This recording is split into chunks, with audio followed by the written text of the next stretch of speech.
Particle का displacement जो है वो इस तरह का हो जाएगा, है ना। अगर हम इंस्टेंटेनियस वेलोसिटी की बात करें तो इंस्टेंटेनियस वेलोसिटी क्या होता है, ds वेक्टर बाई dt, या इसको हम लिखेंगे क्या, dr vector by dt। Direction of instantaneous velocity क्या होती है बच्चों, किसी भी वो द पाथ में, direction of displacement.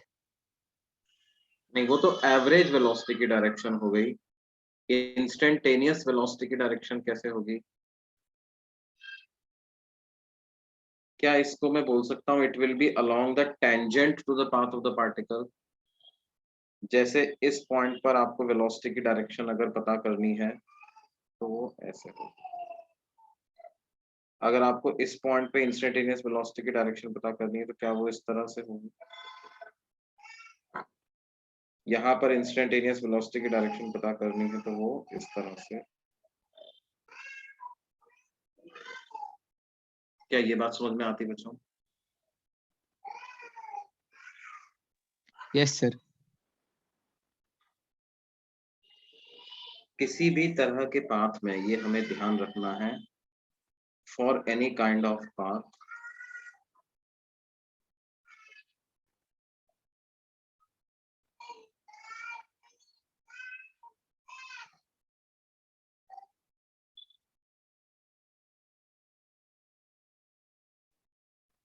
direction of instantaneous velocity is along the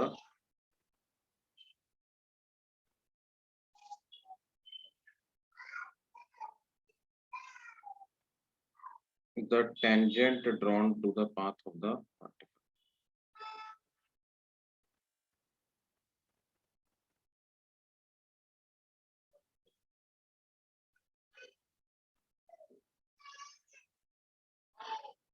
Is along tangent drawn to the path of the particle, है ना। अच्छा ये डिस्प्ले, जैसे कोई हमसे कहे कि एवरेज वेलोसिटी की डायरेक्शन क्या हो,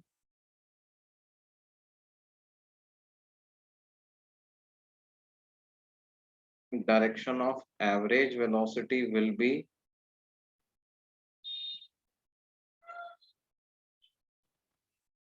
along the displacement vector in that time interval। देखो इंस्टेंटेनियस वेलोसिटी आप किसी एक इंस्टेंट पे निकालोगे और एवरेज वेलोसिटी जो है वो किसी टाइम इंटरवल में निकालोगे, है ना। इंस्टेंटेनियस वेलोसिटी जो है वो किसी एक इंस्टेंट पे आएगी, तो अगर जैसे यहाँ पर पूछा जाए A point, B point, C point, तो हम क्या करेंगे, उन सब पॉइंट्स पर टेंजेंट बना देंगे, तो ये हमें क्या मिल गया, ए पॉइंट पर वेलोसिटी की डायरेक्शन, बी पर वेलोसिटी की डायरेक्शन, सी पर वेलोसिटी की डायरेक्शन, डी पर वेलोसिटी की डायरेक्शन।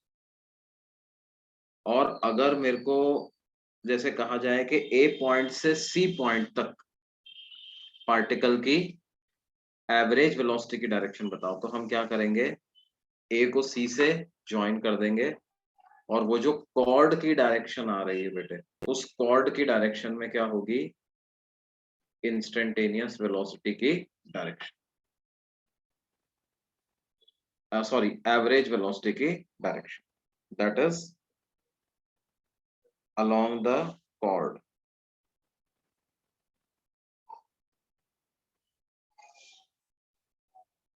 क्या ये बात क्लियर है बेटे? Yes sir.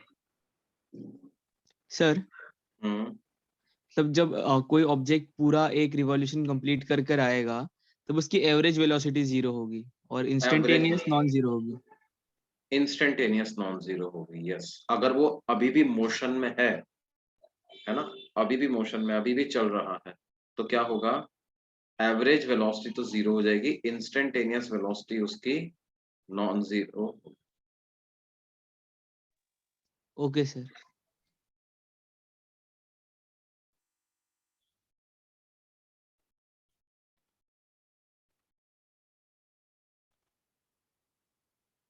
ये पेज नोट कर लिया बच्चों सबने?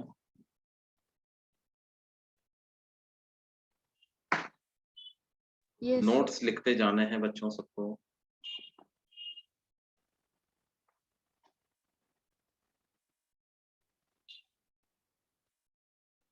आदित्य शुक्ला, तुम कल कहाँ थे बेटे? क्लास लेक्चर में नहीं आए थे कल शाम वाले लेक्चर में?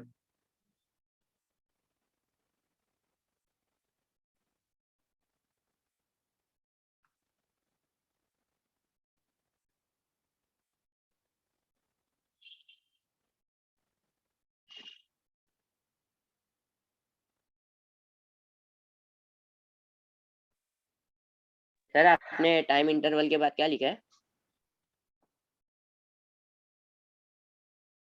दैट इज आई को कैसे पढ़ते हैं? That is.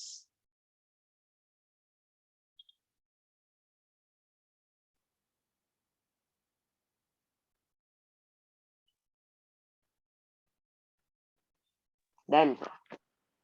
हो गया बेटे, नोट कर लिया ये? Yes, sir. Okay. Yes, sir. अब देखिए,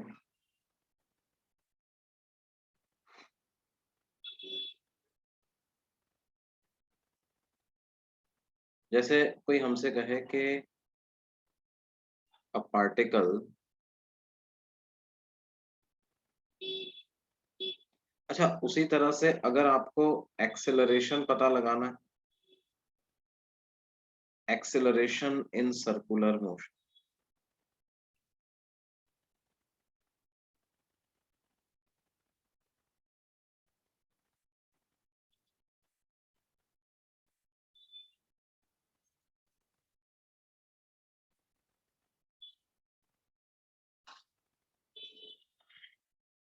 एक्सेलरेशन क्या होता है बेटे?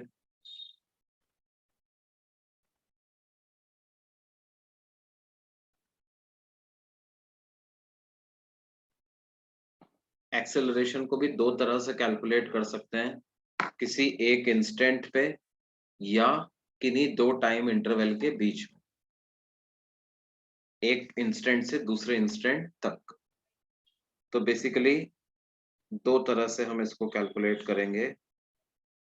एक तो होगा क्या, इंस्टेंटेनियस एक्सेलरेशन,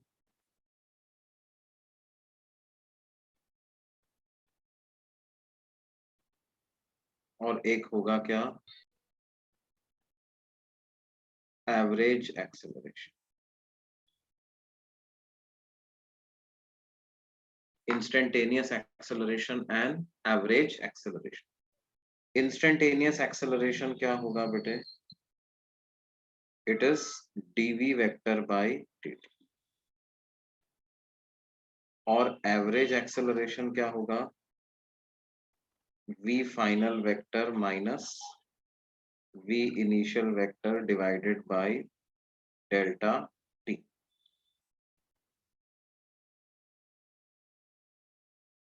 एक पार्टिकल अगर r रेडियस के सर्कुलर पाथ में घूम रहा है बच्चों, तो किसी भी टाइम इंटरवल में, किसी भी टाइम इंटरवल में उस पार्टिकल का एवरेज एक्सेलरेशन कितना होगा अगर पार्टिकल कांस्टेंट स्पीड से घूम रहा है?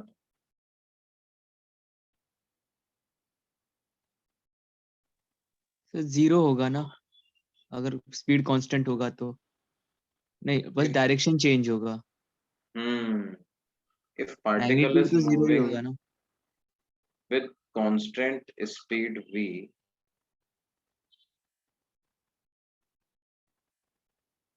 if particle is moving with constant speed v in a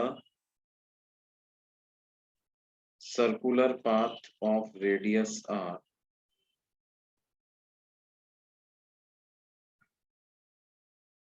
find the average acceleration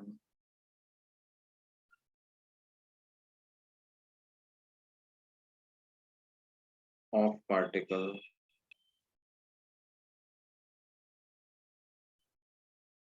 find the average acceleration of particle in the time in which it completes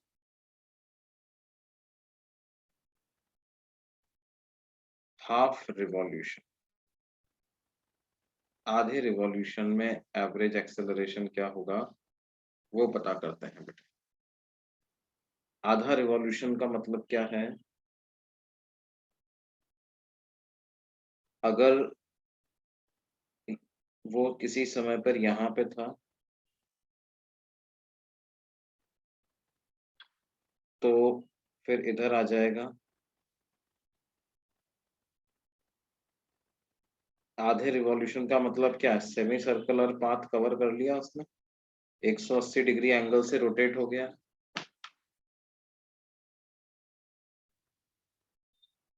क्या इस दौरान उसकी स्पीड तो constant रही है? अगर यहाँ पर v स्पीड से जा रहा था तो यहाँ भी v स्पीड से ही जा रहा है। लेकिन क्या हम ऐसा बोल सकते हैं क्या बच्चों के उसका वेलोसिटी कांस्टेंट रही? उसका वेलोसिटी कांस्टेंट रहा? नो सर, वेलोसिटी का डायरेक्शन चेंज होगा। वेलोसिटी का डायरेक्शन चेंज हुआ है तो वेलोसिटी को कांस्टेंट नहीं बोल सकते। ठीक है, कांस्टेंट तो नहीं बोल सकते, लेकिन कितना चेंज हुआ है ये मुझे निकालना पड़ेगा ना।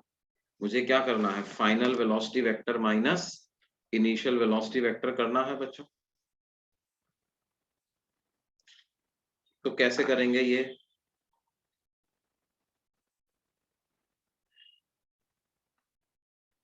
आपको क्या करना है? Final velocity vector minus initial velocity vector divided by time.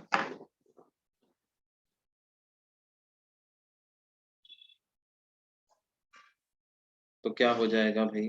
Sir final velocity initial velocity के नेगेटिव हो जाएगी। बिल्कुल सही। अच्छा, यहाँ पर आप एवरेज जरूर लिख लें। क्या लिख लें? एवरेज। तो फाइनल वेलोसिटी इनिशियल वेलोसिटी का नेगेटिव हो जाएगा ना। मतलब फाइनल वेलोसिटी को क्या लिखेंगे? माइनस वी जे कैप, और इनिशियल वेलोसिटी को प्लस वी जे कैप, ऐसा लिखेंगे बच्चों। और देखो यस सर। बात क्या है कि जरूरी नहीं है कि प्लस जे कैप और माइनस जे कैप ही हो, प्लस आई कैप और माइनस आई कैप भी हो सकता था, है ना। बट द पॉइंट इज, जो आपने बात कही कि final velocity will be exactly opposite of initial velocity. 180 degree के टाइम इंटरवल में क्या होगा? ठीक 180 डिग्री से वेलोसिटी वेक्टर चेंज है। पहले ऐसे था तो अब ऐसा हो गया। पहले ऊपर था तो किधर हो गया? नीचे। अगर आप ये मानो कि पार्टिकल ने ऊपर से चालू किया था तो लेफ्ट का वेलोसिटी वेक्टर किधर चेंज हो जाएगा? राइट में चेंज हो जाएगा, है ना। तो 180 डिग्री के टाइम इंटरवल में ये बात बिल्कुल सही है। मतलब सेमी सर्कुलर पाथ में आधे रिवॉल्यूशन में पार्टिकल का वेलोसिटी वेक्टर 180 डिग्री एंगल से डेफिनेटली रोटेट हो जाएगा, है ना।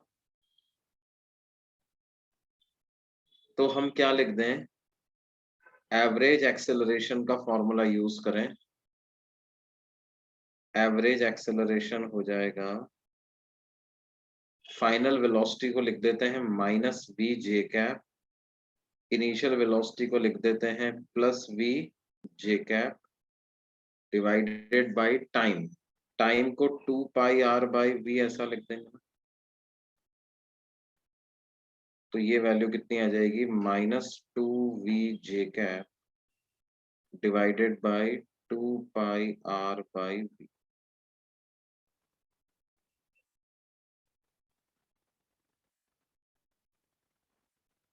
तो ये हो जाएगा -v²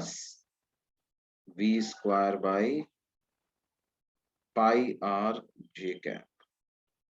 ऐसा एवरेज एक्सेलरेशन पार्टिकल का आ जाएगा। और इसका अगर मैं मैग्नीट्यूड निकालूंगा, मैग्नीट्यूड ऑफ एवरेज एक्सेलरेशन, तो क्या वो v² बाई पाई आर आ जाएगा क्या बच्चों?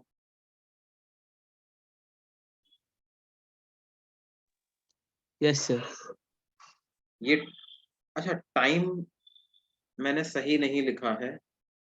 टाइम में 2 pi r sir by v only आना पाई आर चाहिए, आएगा। पाई आर बाई वी आना चाहिए, पाई आर बाई वी आना चाहिए, है ना। टाइम में क्या आना चाहिए, पाई आर बाई वी। तो उसकी वजह से क्या होगा, जो न्यूमरेटर का 2 है वो कैंसिल नहीं होगा, वो बचा रह जाएगा, -2v² by r J cap, ऐसा by pi R J cap. तो मैग्नीट्यूड आ जाएगा 2v² बाई पाई आर, ऐसा एवरेज एक्सेलरेशन का मैग्नीट्यूड आ जाएगा। क्या ये चीज समझ में आती है बच्चों?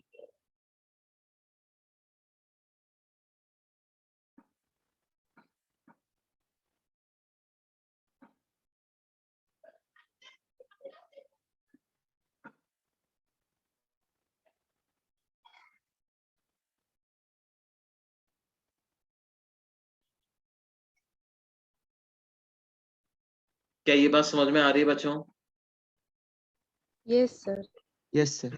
है ना। सर देखो एक जब डाउट है। आप इनिशियल पोजीशन अलग लोगे, मान लो आप इनिशियल पोजीशन ये वाली ले लेते हैं कि यहां से चालू होता, तब भी क्या होता बेटे, जो मैग्नीट्यूड ऑफ एवरेज एक्सेलरेशन है ना वो इतना ही आता, 2v² बाई पाई आर ही आता, क्योंकि चेंज जो होता ना वेक्टर में वो 2v के बराबर ही आता हमेशा। वेलोसिटी में चेंज कितना आता, 2v के बराबर ही वेलोसिटी में चेंज आता। हाँ बोलो बेटे, कोई कुछ डाउट पूछ रहा था। यस सर, पूरा सेमी मतलब सेमी सर्कल घूमने से की जगह अगर बस 90 डिग्री का एंगुलर डिस्प्लेसमेंट होता तो सर क्या आता है आंसर, फिर वो अब वेक्टर्स भी चेंज अपन होगी सॉल्व ना? कर सकते थे, देखो कैसे है, अगला पार्ट वही कर लेते हैं।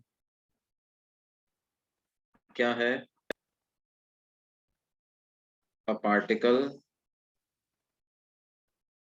is moving in circular path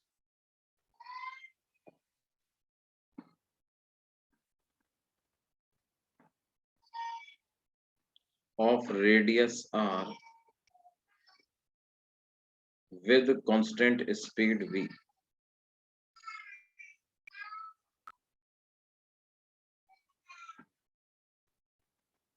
Find the magnitude of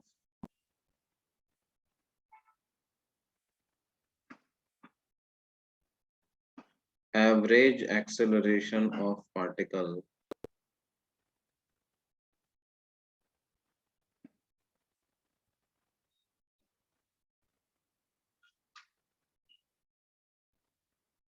by the time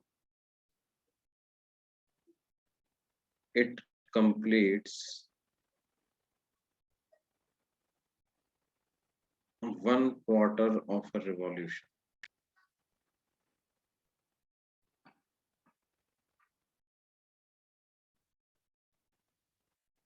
By the time it completes क्या, 1/4 of a revolution, 1/4 रिवॉल्यूशन ये कंप्लीट करता है, उतने टाइम में एक्सेलरेशन का मैग्नीट्यूड कितना आएगा बच्चों पार्टिकल।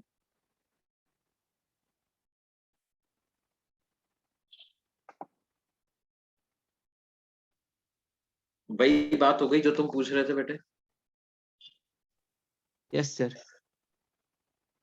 तो देखिए, एवरेज एक्सेलरेशन होता है final velocity vector minus initial velocity vector divided by time interval. इसका मतलब एवरेज एक्सेलरेशन का जो मैग्नीट्यूड होता है वो क्या हो जाएगा, magnitude of final velocity vector minus initial velocity vector divided by delta T.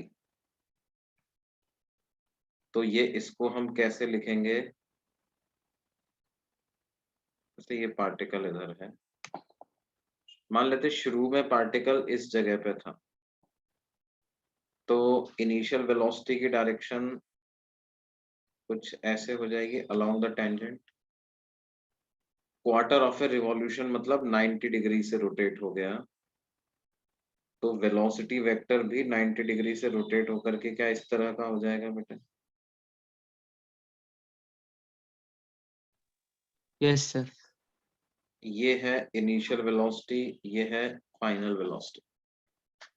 अब फाइनल वेलोसिटी को वेक्टर फॉर्म में आपको वी जे कैप ऐसा लिखना चाहिए ना, और इनिशियल वेलोसिटी को वी आई कैप लिखना चाहिए, डिवाइडेड बाय कितना टाइम लग रहा है इधर से उधर जाने में।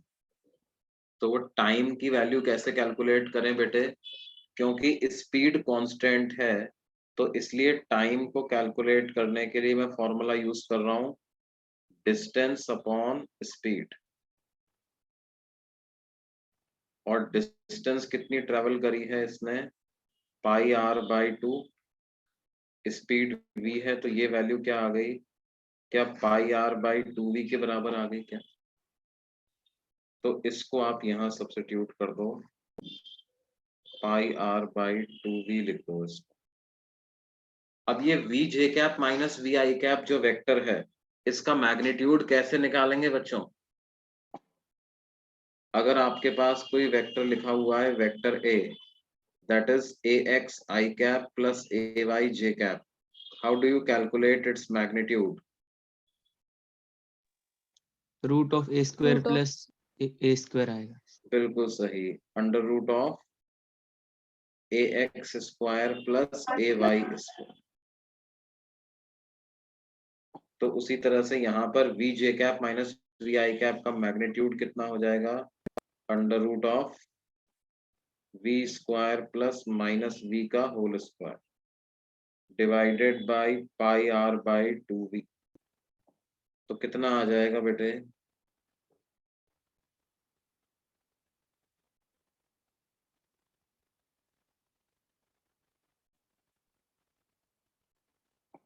ये आ जाएगा आपके पास एवरेज एक्सेलरेशन का मैग्नीट्यूड कितना आ जाएगा। Sir 2√2v square by pi R. Numerator में √2v और डिनोमिनेटर में पाई आर बाई 2v। तो ये जो 2v डिनोमिनेटर के डिनोमिनेटर से न्यूमरेटर में चला जाएगा, तो ये 2√2v square by pi r ऐसा आ जाएगा।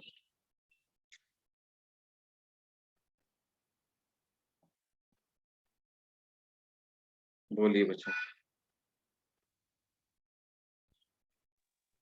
यस क्या इस सर। तरह से निकालें।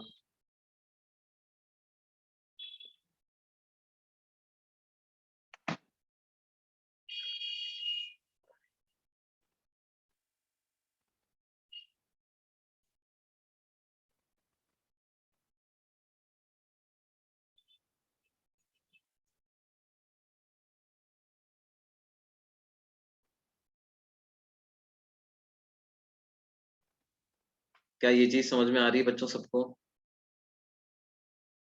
yes, sir. ओके बेटे,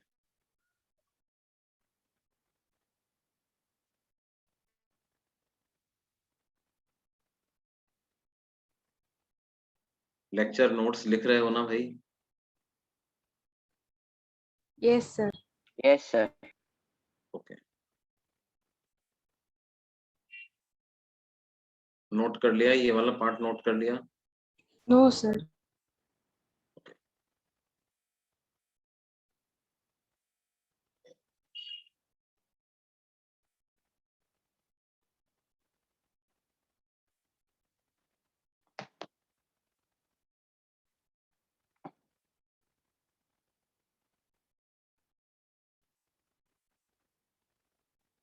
Done, sir.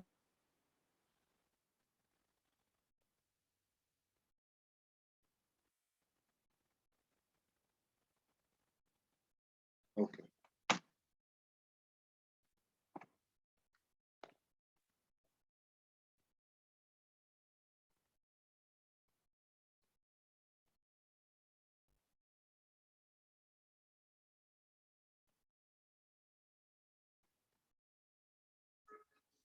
तो ये इंस्टेंटेनियस एक्सेलरेशन कैलकुलेट कर पाएंगे बच्चों अपन, अगर हमें किसी भी एक पोजीशन एवरेज एक्सेलरेशन कैलकुलेट कर पाएंगे बच्चों, एक पोजीशन से दूसरे पोजीशन जाते समय अगर पूछा जाए हमसे तो। Yes sir.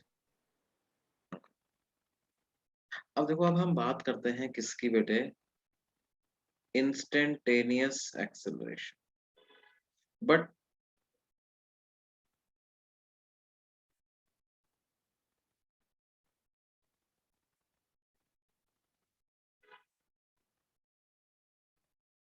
ये इंस्टेंटेनियस एक्सेलरेशन क्या होता है? Is it equal to DV vector by dt,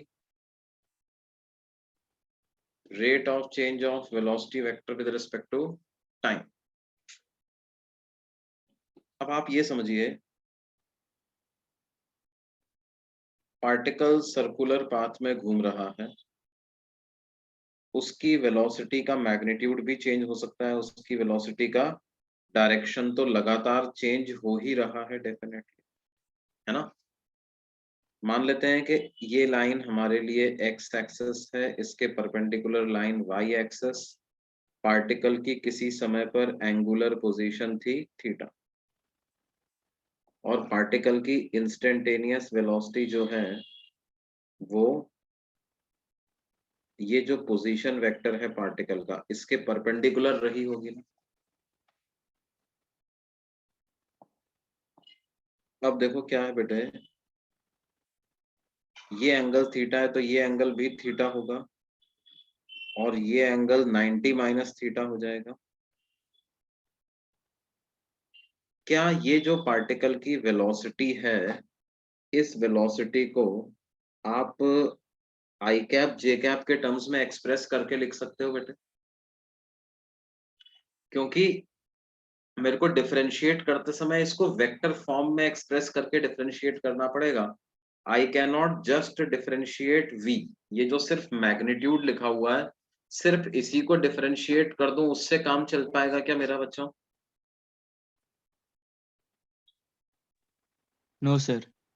उससे काम हमारा नहीं चलेगा, क्योंकि acceleration is rate of change of velocity. आपको मैग्नीट्यूड को भी डिफरेंशिएट करना है, और आपके उसको क्या करना है, डायरेक्शन में भी जो चेंज हो रहा है उसको भी आपको अकाउंट में लेना। तो पहले हम क्या करें, इसको वेक्टर फॉर्म में एक्सप्रेस कर देते हैं। क्या मैं वेलोसिटी वेक्टर को ऐसे लिख सकता हूं बेटे, इसका x कंपोनेंट जो आ जाएगा, देखो वेलोसिटी इस डायरेक्शन में है और इधर नेगेटिव x डायरेक्शन है, और एंगल 90 माइनस थीटा बन रहा है, तो v cos 90 माइनस थीटा का कंपोनेंट इसका नेगेटिव x की तरफ आएगा ना। इस वेक्टर का इधर कंपोनेंट निकालूंगा तो क्या वो v cos 90 माइनस थीटा के बराबर आएगा, और ऊपर कंपोनेंट निकालूंगा तो v sin 90 माइनस थीटा के बराबर आएगा। Yes sir. है ना।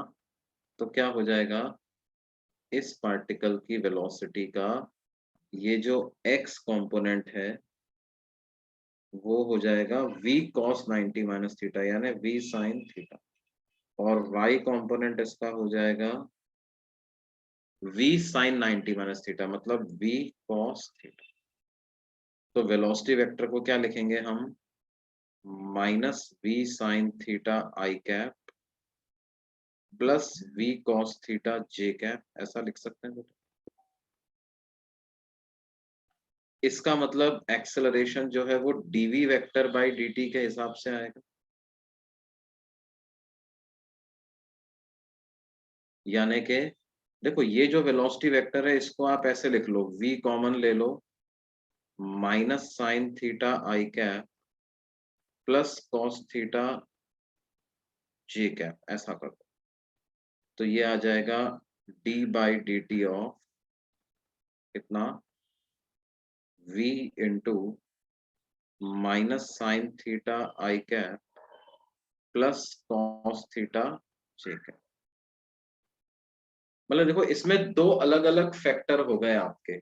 ये तो क्या बता रहा है, ये तो वेलोसिटी का मैग्नीट्यूड बता रहा है, और ये वेलोसिटी की डायरेक्शन बता रहा है। समझ रहे हो बात को बेटे?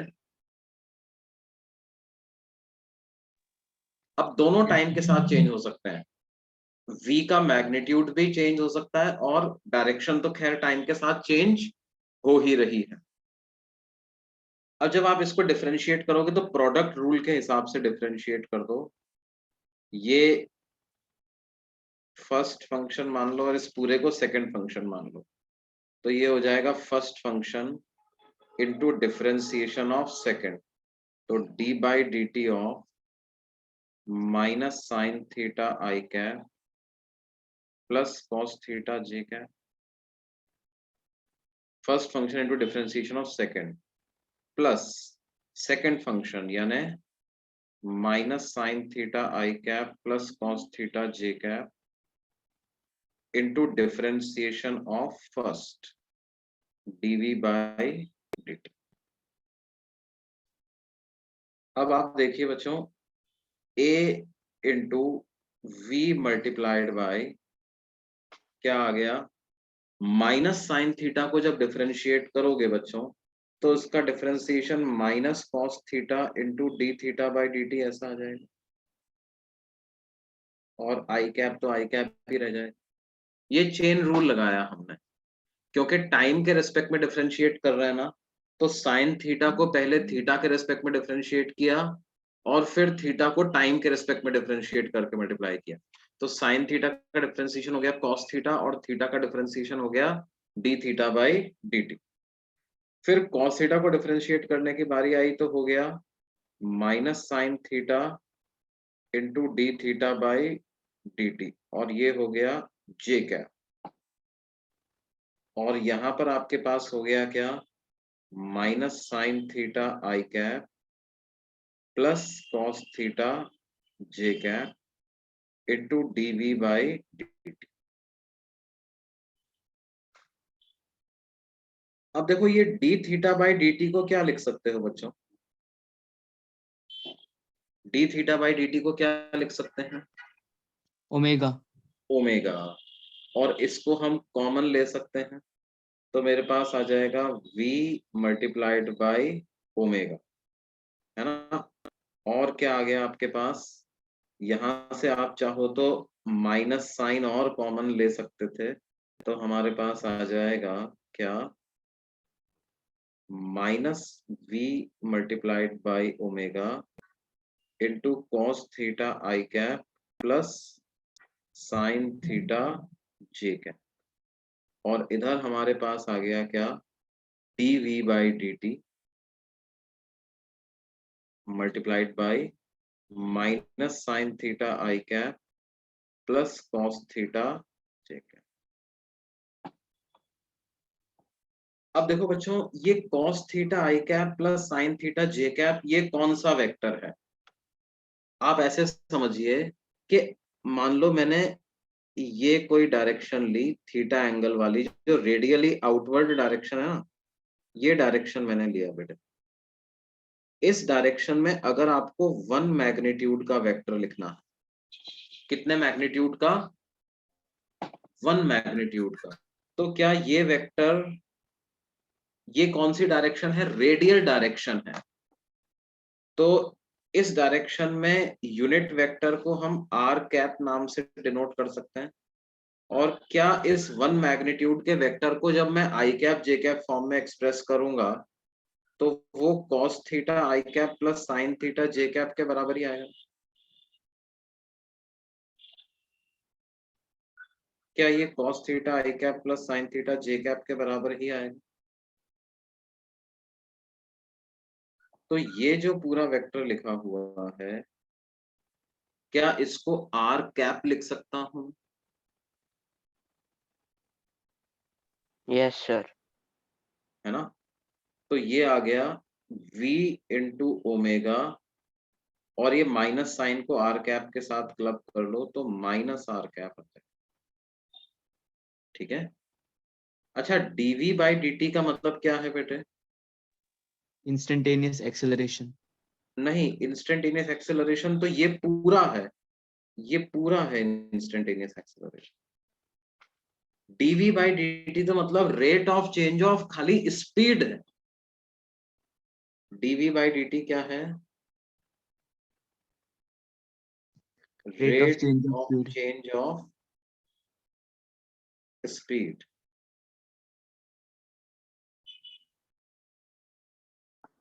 अच्छा अब ये देखो माइनस साइन थीटा आई कैप प्लस कॉस थीटा जे कैप, देखो क्या ये जो वेक्टर है वो यही वाला वेक्टर लिखा हुआ है क्या? बोलो बेटे, क्या यही वाला वेक्टर लिखा हुआ है? Yes, sir. मतलब इस माइनस साइन थीटा आई cap plus V cos theta जे कैप को आप वी वेक्टर अपॉन वी भी लिख सकते थे।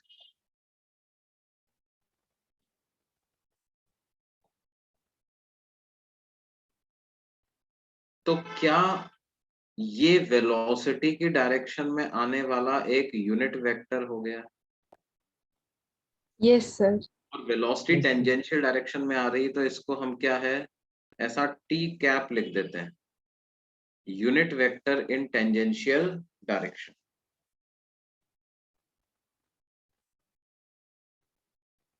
Unit vector in which direction बेटे? Tangential direction.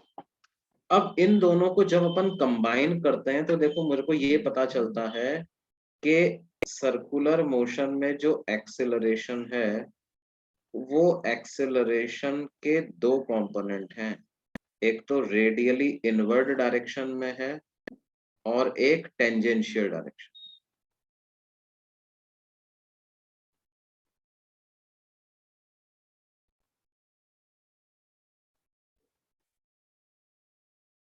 क्या ये बात समझ में आती है बेटा? ये वाला कंपोनेंट तो किस डायरेक्शन में है? Radially inward. आर कैप अगर होता तो रेडियली आउटवर्ड आता, ये होता तो क्या होता? रेडियली आउटवर्ड, लेकिन माइनस आर कैप है तो इसलिए क्या आ गया है? Radially inward. और टी कैप मतलब टेंजेंशियल डायरेक्शन। ठीक है, तो देखो ये तो क्या हुआ, ये पूरा डेरिवेशन हो गया। ये पूरा डेरिवेशन तो मैंने आपको इसलिए बता दिया कि ये एक्सेलरेशन आता कैसे है। अल्टीमेटली ये आपको पूरा नोट करने की जरूरत नहीं है, आपको जो याद रखने की बात है वो ये याद रखना है बेटे कि अगर पार्टिकल सर्कुलर पाथ में चल रहा है ना, तो at any instant of time, let's say particle is located at this point, so at any instant of time acceleration will have two components, one in radially inward direction and other one in tangential direction.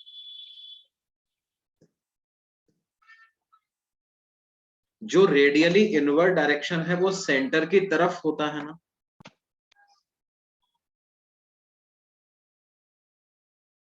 v omega minus r cap, और एक हो जाएगा क्या? dv by dt times t cap. ये जो acceleration है this is in radially inward direction, direction is towards centre.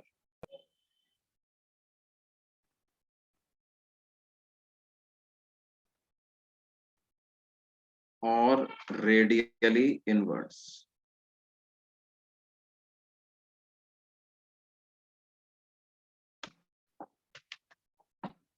this is called as centripetal acceleration.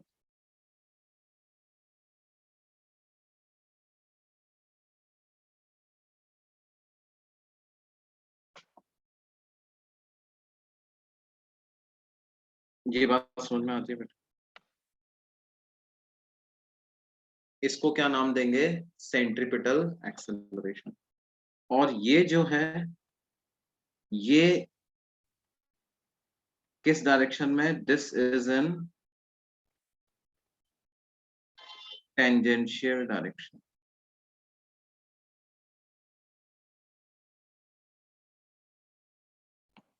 And it is called as tangential acceleration.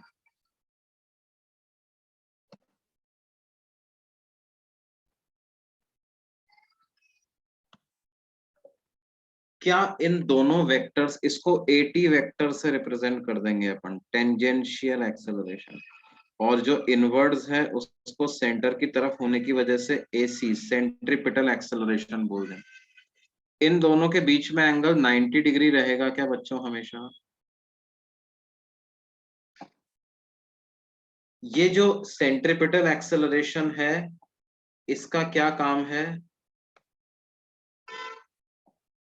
It accounts for, particle को circular motion में बनाए रखने के लिए। हाँ, it accounts for changing direction of the velocity of particle.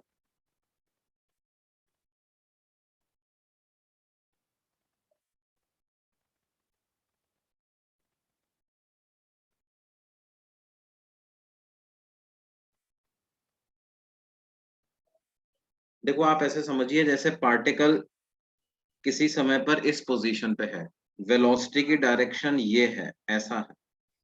अगर आप velocity की डायरेक्शन को चेंज नहीं करोगे तो पार्टिकल तो आगे भाग जाएगा ना। तो आपको उसको इधर लाने, जब इधर लाओगे तो वेलोसिटी की डायरेक्शन को चेंज करना पड़ेगा कि नहीं करना पड़ेगा? लगातार क्या सर्कुलर मोशन में पार्टिकल की वेलोसिटी की डायरेक्शन चेंज होती जा रही है बेटे?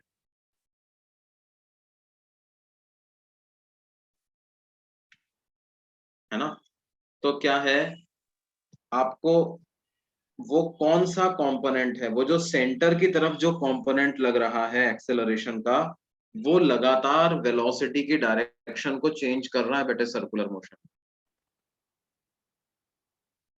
अच्छा, साथ ही साथ ऐसा भी हो सकता है कि पार्टिकल की स्पीड भी बदले।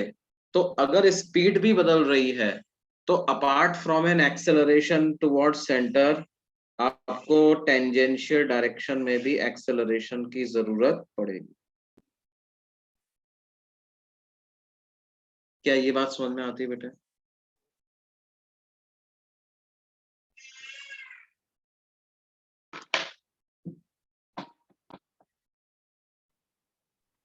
Yes sir. ये इसको नोट करिए भाई, ये टेंजेंशियल और सेंट्रीपिटल एक्सेलरेशन हमेशा एक दूसरे के परपेंडिकुलर रहेंगे।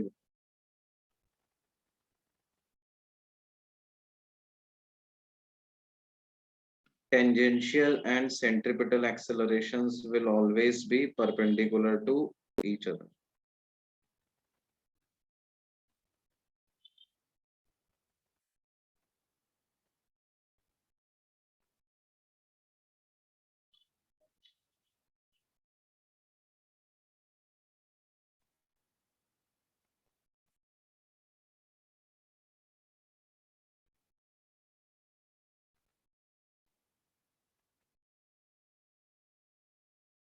Magnitude of tangential acceleration किसके बराबर है? Rate of change of speed के, है ना?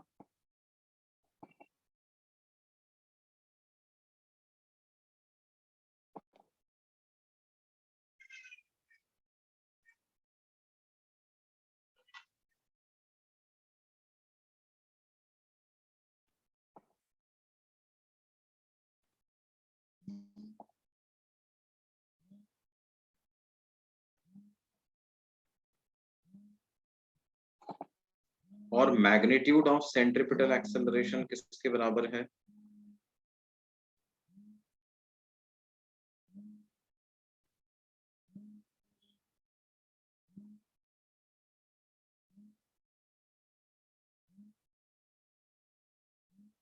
Is equal to V omega. है या नहीं बेटे? ये क्वांटिटी क्या है? Magnitude of centripetal acceleration. ये क्वांटिटी क्या है? Magnitude of tangential acceleration. इन दोनों को जब आप वेक्टोरली ऐड करोगे तो आपको क्या मिल जाएगा? टोटल एक्सेलरेशन आपको मिलेगा।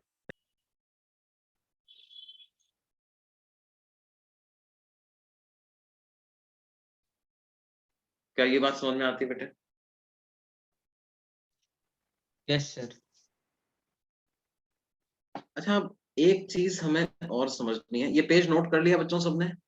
No, sir. नोट कर लीजिए।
Done, sir.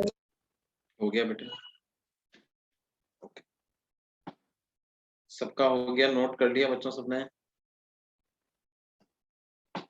नोट्स लिखते जा रहे हैं ना भाई सब लोग? Yes, sir. Yes sir. Yes, sir. Yes sir. Okay,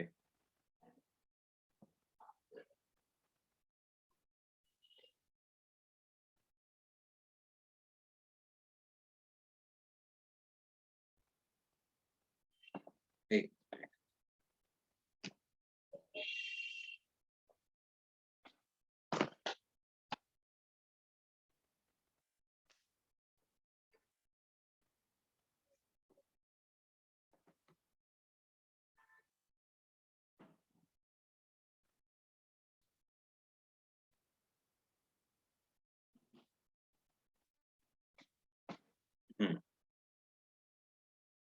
अब देखिए, एक बात हम और समझते हैं कि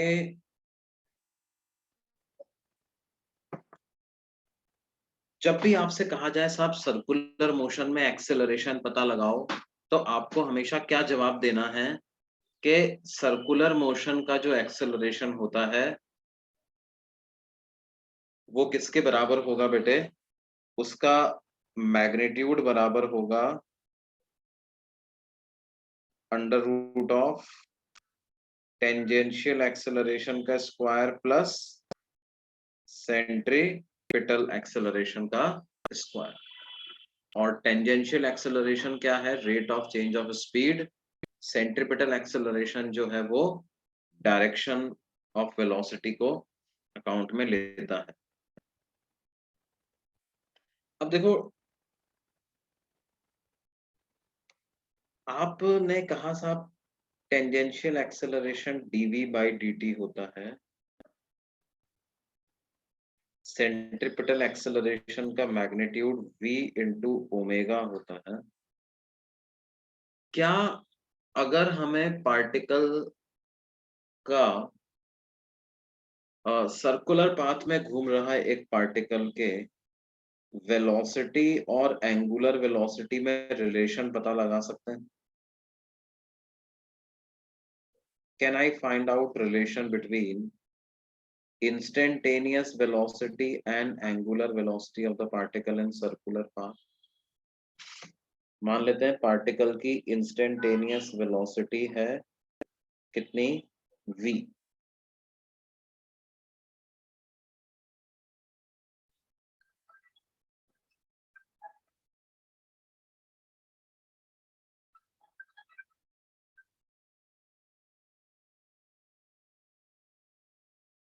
तो dt टाइम में पार्टिकल कुछ d थीटा एंगल से घूम जाएगा और कितना डिस्प्लेसमेंट उसका होगा, क्या v dt डिस्प्लेसमेंट हो जाएगा ना बच्चों। In any time interval dt where dt is of course an infinitesimally small time interval, क्या हम बोल सकते हैं पार्टिकल का जो लीनियर डिस्प्लेसमेंट है वो इतना, मतलब v dt के बराबर हो जाएगा।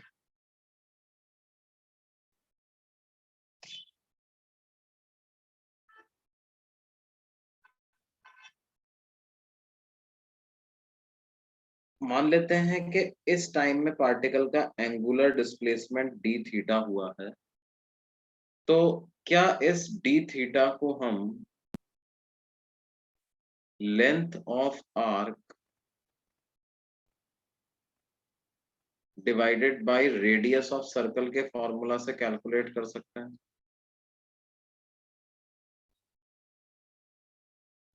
किसी भी आर्क द्वारा सर्कल पे सबटेंडेंट एंगल को ऐसे लिख सकते हैं कि नहीं लिख सकते बेटे? तो length of arc v dt हो जाएगी, रेडियस ऑफ सर्कल r हो जाएगा।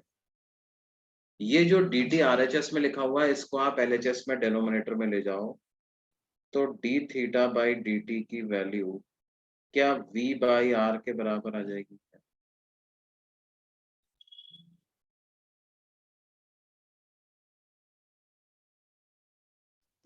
d थीटा बाई dt की वैल्यू क्या v बाई r के बराबर हो जाएगी?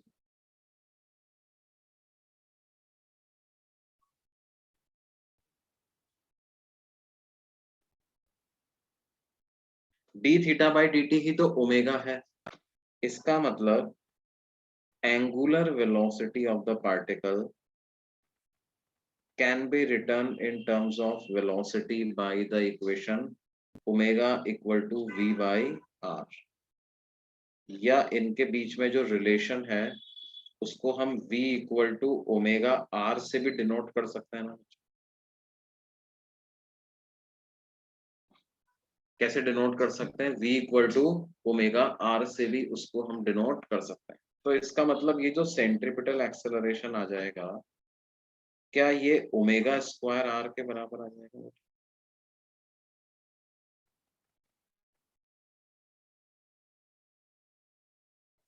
क्या भाई?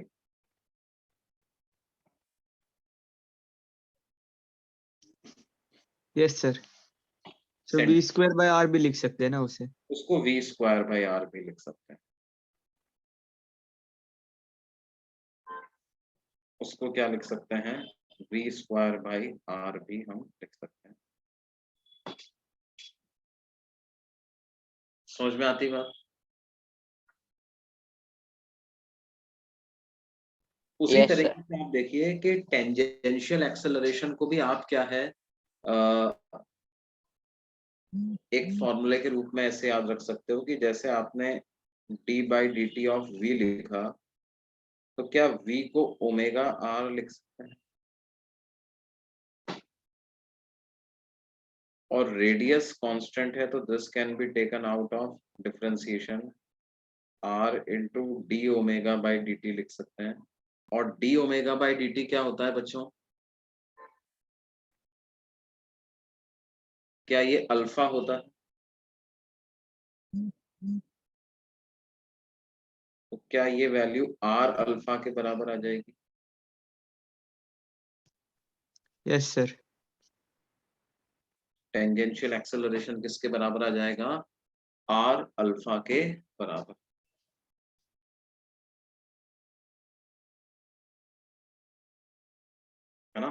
टेंजेंशियल एक्सेलरेशन बराबर आ जाएगा किसके, आर अल्फा।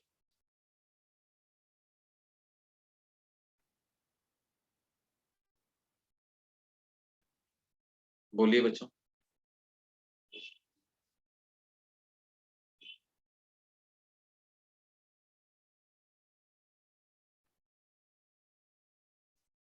है ना,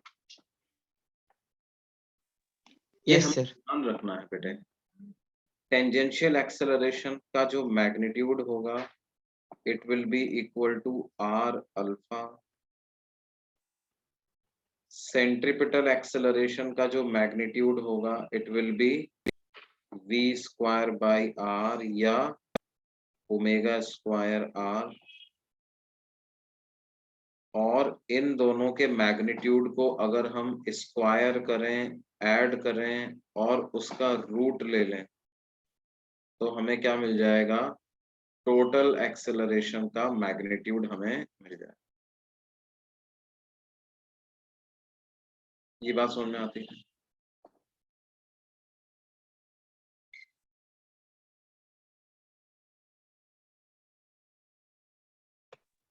यस सर।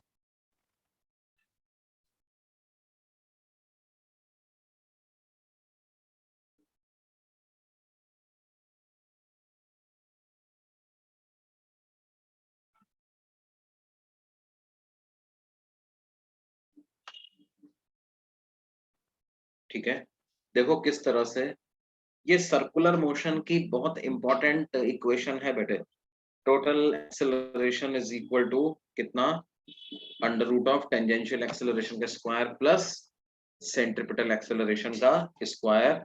सेंट्रीपिटल एक्सेलरेशन का मैग्नीट्यूड होता है क्या, v स्क्वायर बाई आर या ओमेगा स्क्वायर आर। और टेंजेंशियल एक्सेलरेशन का मैग्नीट्यूड होता है क्या, अल्फा आर। ठीक है,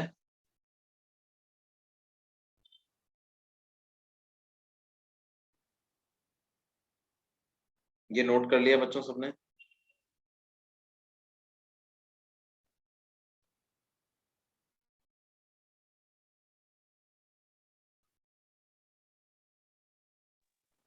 यस सर। अच्छा, अगर पार्टिकल सिर्फ कांस्टेंट स्पीड से ही चलता जा रहा है तो क्या होगा? Sir wait.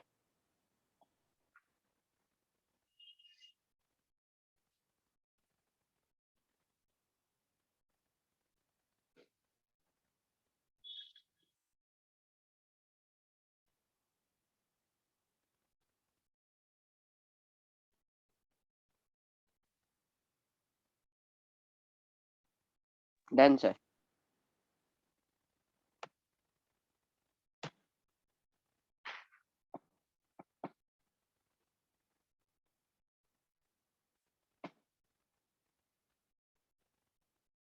If particle moves in circular path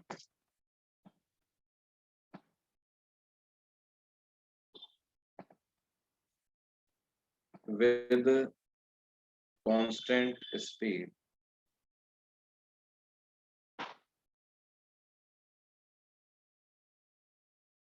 तो क्या होगा बेटे पार्टिकल का? क्या हम बोल सकते हैं कि in that sir case, tangential acceleration 0 हो जाएगा ना? बिल्कुल सही, बिल्कुल सही। In that case the motion is said to be uniform circular motion।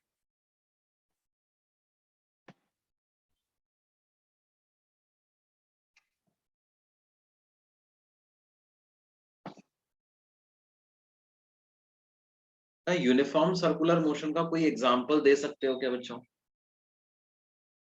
Practical life में, रियल लाइफ में? Sir spinning of fan.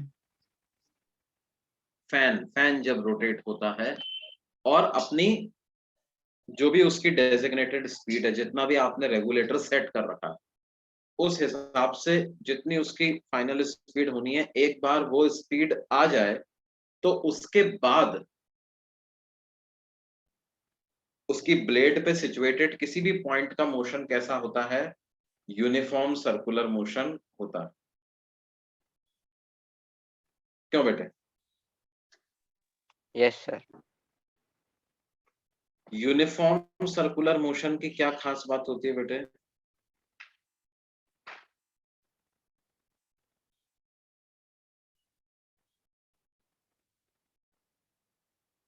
Tangential acceleration 0 हो जाएगा क्या?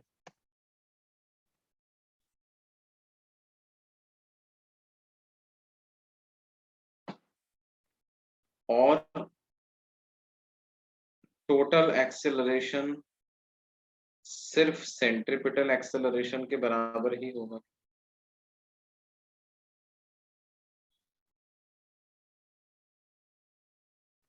इसका मतलब कितना होगा, v²/r, और डायरेक्शन तो हमेशा -r कैप ही लेना, या मैग्नीट्यूड ऑफ एक्सेलरेशन बराबर हो जाएगा मैग्नीट्यूड ऑफ सेंट्रीपिटल एक्सेलरेशन के, जिसको v²/r या ω²r भी लिख सकते। जैसे seconds hand of a clock है, एक एनालॉग क्लॉक है, उसमें सेकंड का जो कांटा होता है, उसकी जो टिप है, वो टिप का मोशन क्या हम यूनिफॉर्म सर्कुलर मोशन बोल सकते हैं?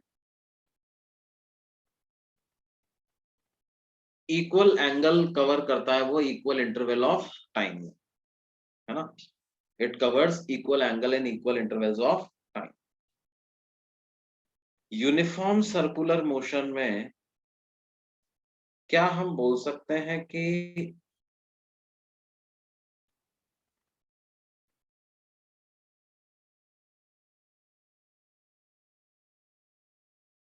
Omega vector remains constant?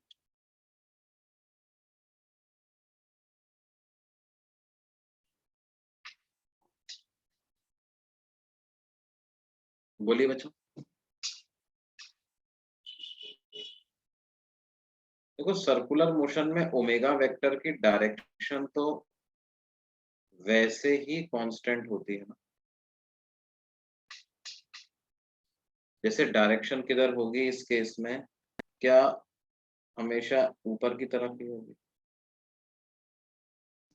Yes sir, right hand thumb rule use करेंगे। Right hand thumb rule use करेंगे। तो at any instant direction of omega is perpendicular to the plane of circular motion. तो इस case में वो किधर आ रही है, जैसे आप राइट हैंड फिंगर्स को जैसे जैसे पार्टिकल जा रहा है ऐसे ऐसे रोटेट करो और थंब को स्ट्रेच करके रखो, तो डायरेक्शन अपवर्ड आ रही है।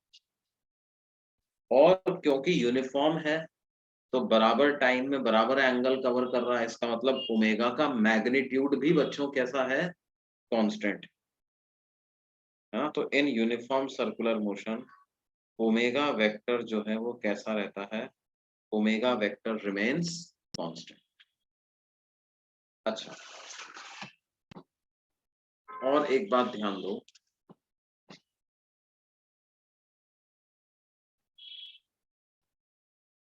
क्या हम ये भी बोल सकते हैं कि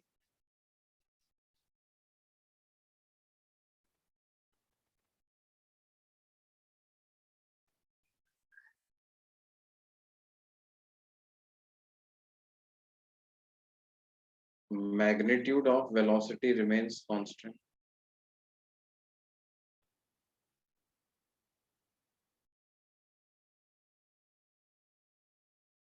In uniform circular motion, क्या मैं बोल सकता हूँ अल्फा की वैल्यू 0 होगी?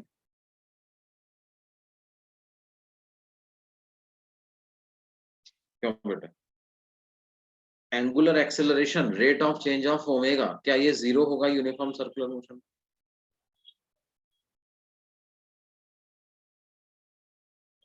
Yes sir. सर हाँ बोलिए बेटे।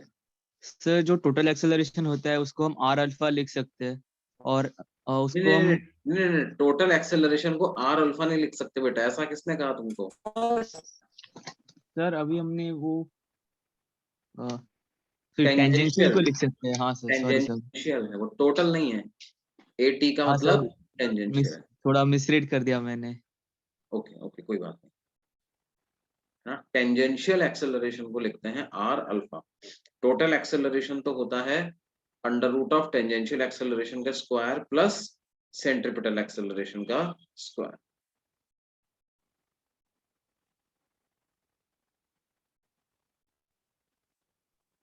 Yes sir.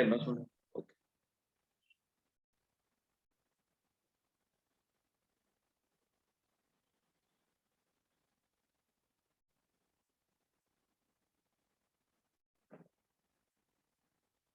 तो ये बात है बेटे। अब देखो जैसे कोई हमसे यूं कहे कि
find the tangential acceleration, centripetal acceleration and total acceleration of the particle.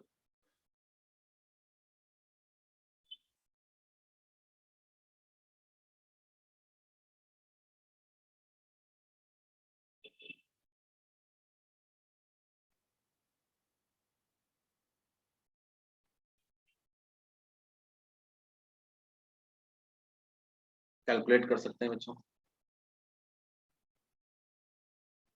पहले पार्ट का क्या आंसर होगा? 0। 0। दूसरे पार्ट का?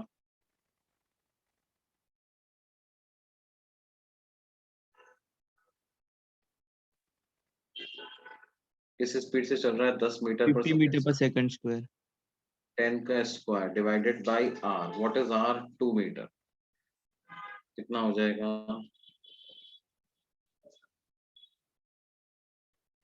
50 मीटर पर सेकंड स्क्वायर। और थर्ड पार्ट क्या है? टोटल एक्सेलरेशन का मैग्नीट्यूड। तो वो under root of 80 square plus AC square होता है। तो 80 की तो जरूरत ही नहीं पड़ी और जो भी AC स्क्वायर था उसका रूट तो AC ही हो जाएगा। तो क्या ये भी 50 मीटर पर सेकंड स्क्वायर ही हो जाएगा?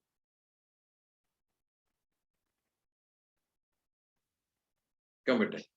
अगर टेंजेंशियल एक्सेलरेशन 0 है तो फिर centripetal acceleration he total acceleration of particle हो जाए, है ना?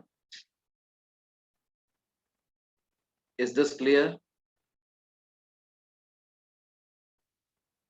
Yes sir. Yes sir.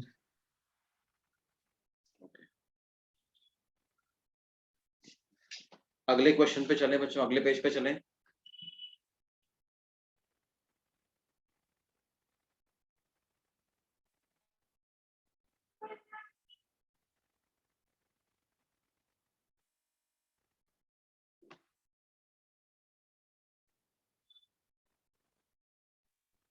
Yes sir.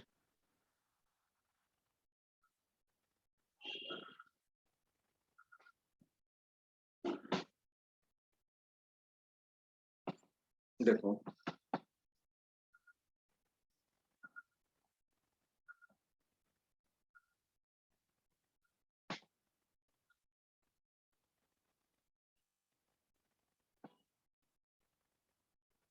a particle starts from rest and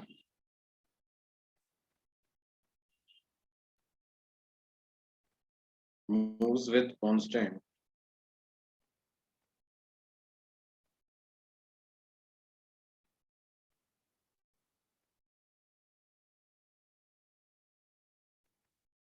it moves with constant angular acceleration of, let's say, 2 radian per second square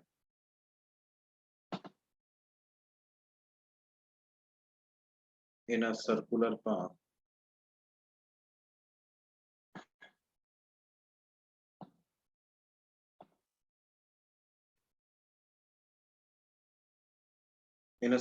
path of radius 1 meter. Find the, या 2 metre कर लो.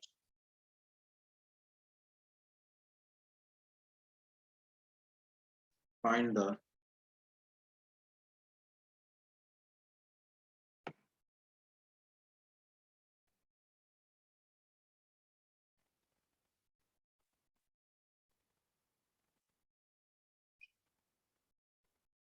the total acceleration of the particle at t equal to 2 seconds.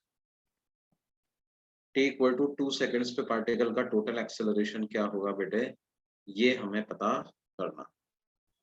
इस question को note करो बच्चों, try करो इसको, important question है.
हाँ बेटे, नोट किया, क्या आंसर आया इसका? Just a minute sir.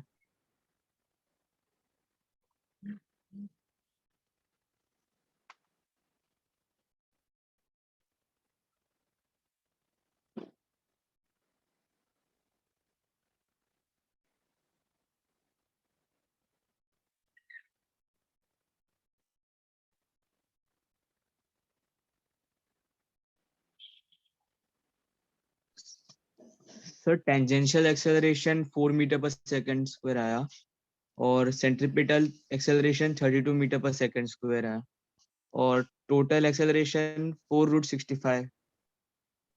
4√65.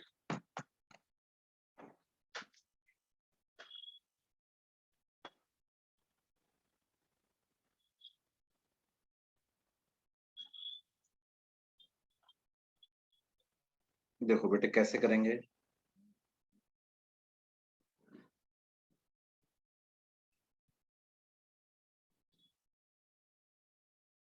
भाई हमें दिया हुआ है एंगुलर एक्सेलरेशन, मतलब अल्फा की वैल्यू 2 रेडियन पर सेकंड स्क्वायर दी हुई है ना बच्चों, और रेडियस कितना दिया हुआ है 2 मीटर। तो इससे टेंजेंशियल एक्सेलरेशन तो हम फटाफट निकाल ही सकते हैं, अल्फा आर। तो क्या ये 4 मीटर पर सेकंड स्क्वायर आ जाएगा क्या? ये आ गया टेंजेंशियल एक्सेलरेशन। अब अगर हम बात करें किसकी बच्चों, सेंट्रीपिटल एक्सेलरेशन की, तो सेंट्रीपिटल एक्सेलरेशन क्या v स्क्वायर बाई आर के बराबर आएगा, या इसको omega square multiply by R ऐसा भी लिख सकते हैं ना?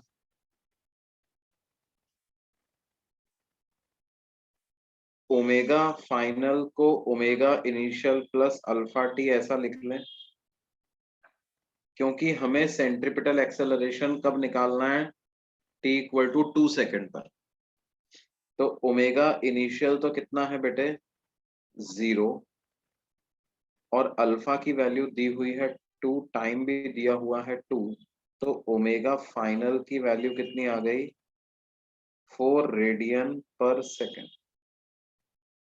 ओमेगा फाइनल इतना आ गया, इसका मतलब सेंट्रीपिटल एक्सेलरेशन की वैल्यू कितनी आ गई, ओमेगा स्क्वायर आर कर दो तो ये हो जाएगा कितना 4 का square into R, R is 2, तो 32 मीटर पर सेकेंड स्क्वायर का सेंट्रीपिटल एक्सेलरेशन आ जाएगा। तो टोटल एक्सेलरेशन को कैसे निकालोगे बच्चों, under root of tangential acceleration का स्क्वायर प्लस सेंट्रीपिटल एक्सेलरेशन का स्क्वायर, है ना। और हम क्या कर सकते हैं, 32 को 4 इंटू 8 लिख दें, तो 4 का स्क्वायर प्लस 4 का स्क्वायर इंटू 8 का स्क्वायर, 4 स्क्वायर आप कॉमन ले लो तो वो 4 हो जाएगा, 1 प्लस 64 ऐड होकर के क्या वो 4 रूट 65 आ जाएगा बच्चों? Yes sir. टोटल एक्सेलरेशन की वैल्यू कितनी आ जाएगी 4 root 65।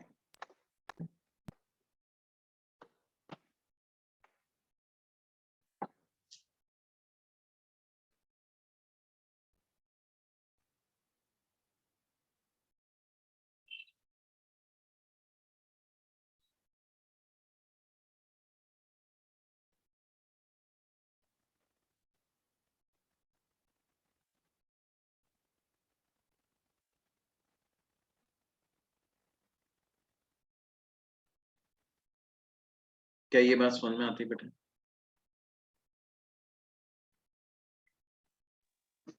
Yes sir.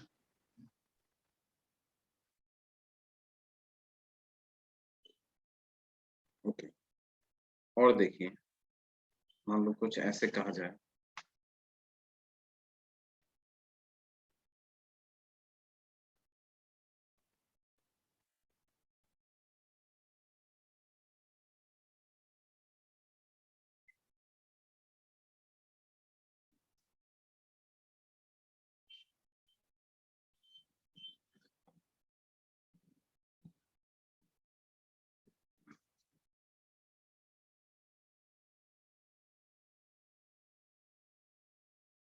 the particle is moving in circular path of radius 2 meter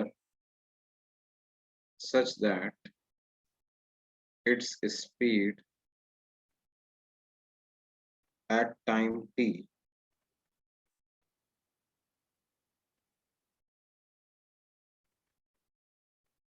is equal to 2t meter per second, where t is time in seconds.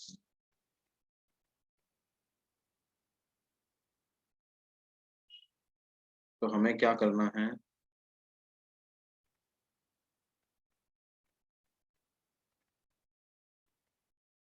find the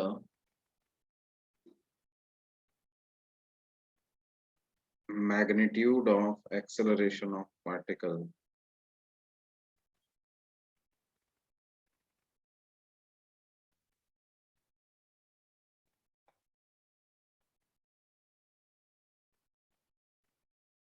at t equal to 2 second. ये हमें पता करना है।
Sir 2√17। 2√17 सही लग रहा है। देखो कैसे निकालेंगे। देखो स्पीड हमें 2t दी हुई है,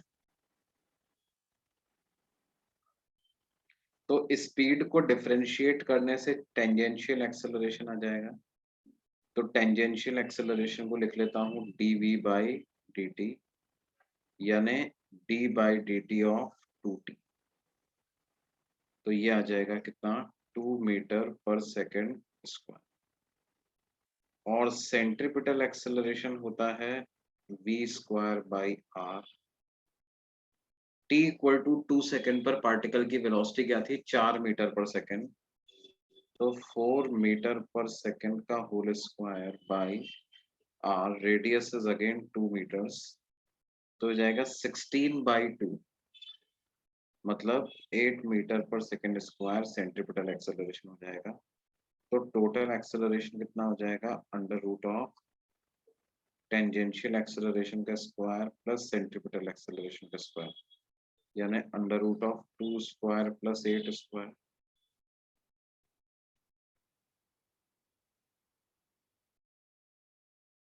यानी √68।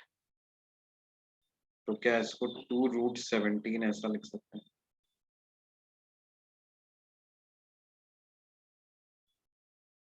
इसको लिख सकते हैं कितना, 2√17 मीटर पर सेकेंड स्क्वायर।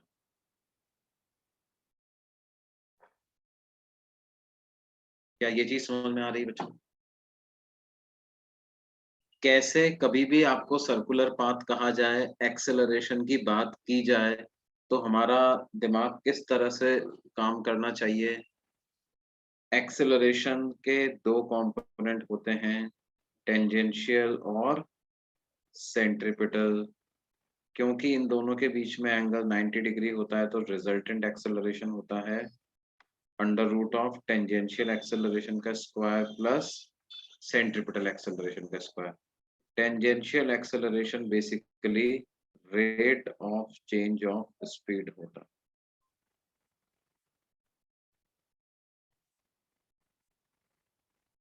और सेंट्रीपिटल एक्सेलरेशन क्या होता है, ये इसकी वैल्यू या तो v²/r या ओमेगा स्क्वायर r से कैलकुलेट हो सकता है।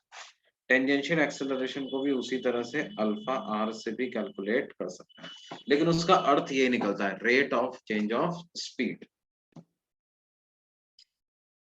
ठीक है।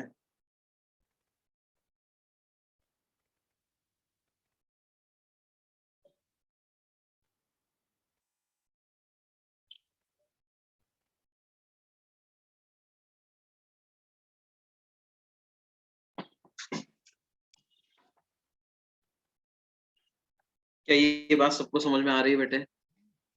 Yes sir. ओके, और देखिए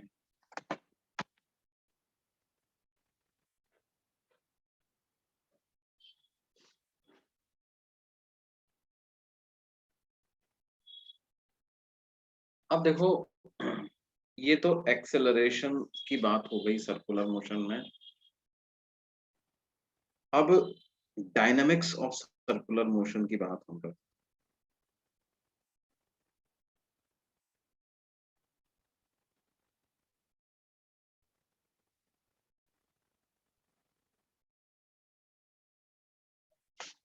डायनामिक्स ऑफ सर्कुलर, डायनामिक्स का मतलब क्या है? सर्कुलर मोशन में किस तरह के फोर्सेस लगते हैं। तो ये बात हमने न्यूटन्स लॉ में पढ़ा हुआ है बेटे के फोर्सेस का काम क्या होता है? Net force acting on a particle equal to mass into acceleration, ऐसा होता है कि नहीं होता? Net force acting on any particle is equal to mass into acceleration. इसका मतलब क्या नेट फोर्स की डायरेक्शन एक्सेलरेशन की डायरेक्शन में ही होना चाहिए? बिल्कुल होना चाहिए। और अगर सर्कुलर पाथ की बात हो तो एक्सेलरेशन को क्या आप tangential acceleration plus centripetal acceleration दो पार्ट में ब्रेक कर सकते हो? तो जो नेट फोर्स हो जाएगा उसके भी आपके पास दो कंपोनेंट हो जाएंगे, मास इनटू टेंजेंशियल एक्सेलरेशन, दूसरा क्या है? Mass into centripetal Excel.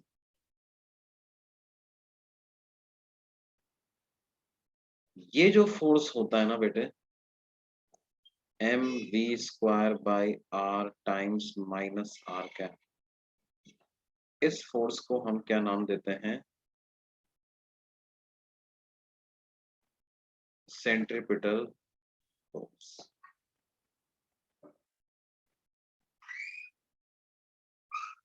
और इसको आप alpha r into T cap ऐसा लिख सकते हैं। इसको क्या नाम दोगे आप? Net tangential force. Net centripetal force ये हो जाएगा क्या? Net tangential force. Is this clear बेटा? Yes sir. है ना? तो ध्यान दो बेटे, ऐसा नहीं है कि सेंट्रीपिटल फोर्स नाम का कोई नया फोर्स नेचर में आएगा। जो नेचर में एग्जिस्टिंग फोर्सेस हैं उनमें से पार्टिकल पे लगने वाले फोर्सेस का जो सेंटर की तरफ रिजल्टेंट आ जाएगा उसको क्या नाम देंगे? Centripetal force. जैसे देखो भाई, क्या है, हमने ये पढ़ा है ना, अर्थ के अराउंड जो है वो सैटेलाइट्स रिवॉल्व करती हैं सर्कुलर ऑर्बिट में। बोलिए बच्चों। Yes sir. इन सैटेलाइट का मोशन सर्कुलर होता है। ये कौन सा फोर्स है जो इस सर्कुलर मोशन को इनेबल करा पाता है? क्या वो ग्रेविटेशनल पुल ऑफ सेंट्रीपिटल अर्थ की है ना? ग्रेविटेशनल पुल ऑफ अर्थ ही तो है वो। तो यहाँ पर हम क्या कहेंगे कि gravitational force acts as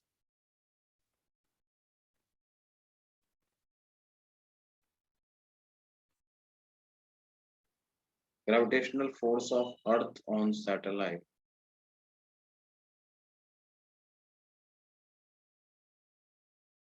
is acting as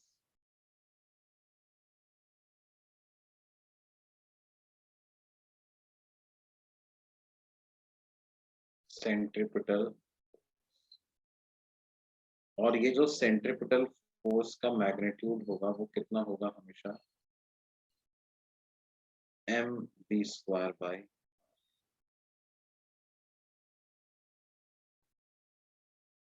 क्या ये बात समझ में आ रही है बच्चों? या इसको m ओमेगा स्क्वायर r भी आप लिख सकते हैं।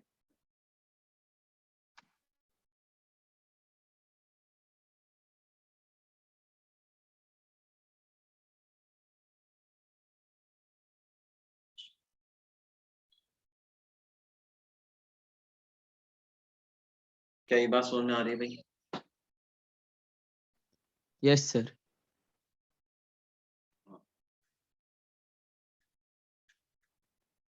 अगर मान लो एक पार्टिकल को हमने रस्सी से बांध दिया और रस्सी से बांध करके क्या है, उसको थोड़ा साइडवेज डिफ्लेक्ट किया और ऐसे अंदर की तरफ वेलोसिटी दे दी उसको, तो क्या मैं बोल सकता हूँ कि कुछ अप्रोप्रिएट वेलोसिटी देने पर वो ऐसे हॉरिजॉन्टल सर्कल में घूमने लग जाए? क्या बेटा? Yes sir. अब हमें ये पता लगाना है कि हमने क्या किया, एक पार्टिकल को वर्टिकल से कितने एंगल तक ले गए, थीटा नॉट एंगल तक ले गए।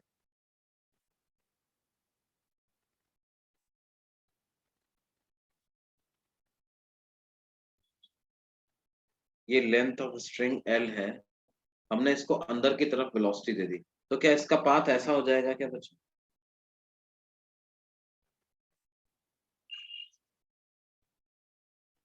कोनिकल पेंडुलम जैसा इसका पाथ हो जाएगा क्या? ये पार्टिकल को साइड में लेकर गए, इधर वेलोसिटी दे दी, ऐसा रोटेट होगा। हमें ये लेंथ L दी हुई है, ये एंगल थीटा नॉट दिया हुआ, तो हमें पता क्या करना है,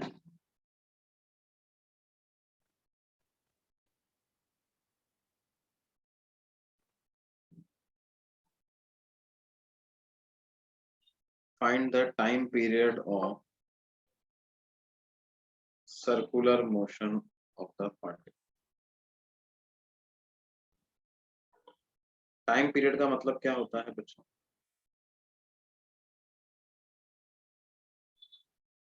Find the time period of circular motion of the particle।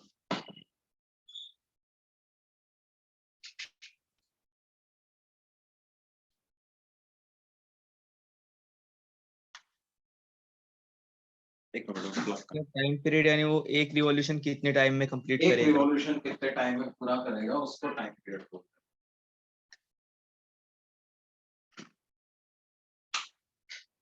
हैं। एक रिवॉल्यूशन कितने टाइम में पार्टिकल पूरा करेगा, that is time period.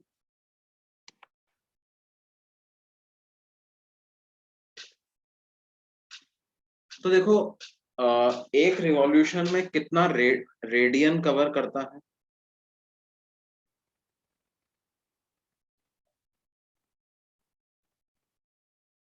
To pi radian. अगर मान लो मेरे को पार्टिकल का एंगुलर वेलोसिटी पता चल जाए, तो time period of one revolution जो है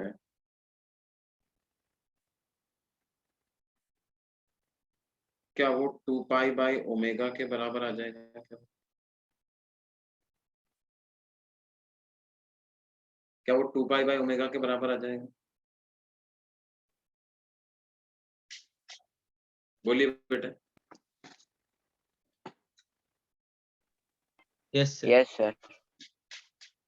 2 पाई बाई ओमेगा के बराबर आ जाएगा। एक रिवॉल्यूशन में 2 पाई रेडियन और ओमेगा रेडियन पर सेकंड से चल रहा है, तो 2 pi radian upon omega radian पर सेकंड, तो आपके पास टाइम पीरियड सेकंड्स में कितना टाइम लगेगा एक रिवॉल्यूशन पूरा करने में, वो हमें पता चल जाए। अब आप देखिए, यहाँ पे पार्टिकल का पाथ अगर सर्कुलर हो रहा है, कौन सा फोर्स है जो सर्कल सेंटर की तरफ लग रहा है? सेंटर ऑफ सर्कुलर पाथ किधर है बेटे?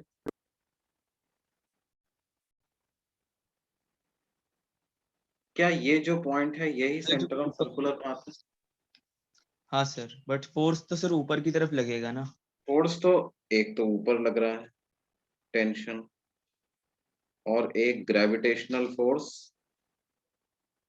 mg नीचे लग रहा है। तो सेंटर की तरफ कौन सा फोर्स लग रहा है? देखो बेटे, हो क्या रहा है, इन्हीं फोर्सेस का कंपोनेंट सेंटर की तरफ आ जाएगा। जैसे ये एंगल थीटा नॉट है तो इधर भी एंगल आ जाएगा थीटा नॉट, ये टी है तो इसका वर्टिकल कंपोनेंट आ जाएगा कितना, टी कॉस थीटा नॉट, और सेंटर की तरफ कंपोनेंट आ जाएगा कितना, टी साइन थीटा नॉट। तो क्या मैं ऐसा लिख सकता हूं कि net force towards centre is equal to mass into centripetal acceleration? F equal to ma equation लगा रहे हैं अपन, लेकिन किस डायरेक्शन में लगाई है, रेडियली इनवर्ट डायरेक्शन में, सेंटर की तरफ। Newton second law,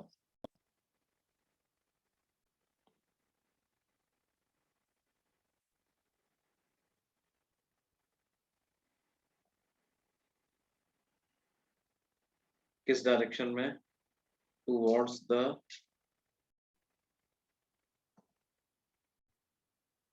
centre of the circle.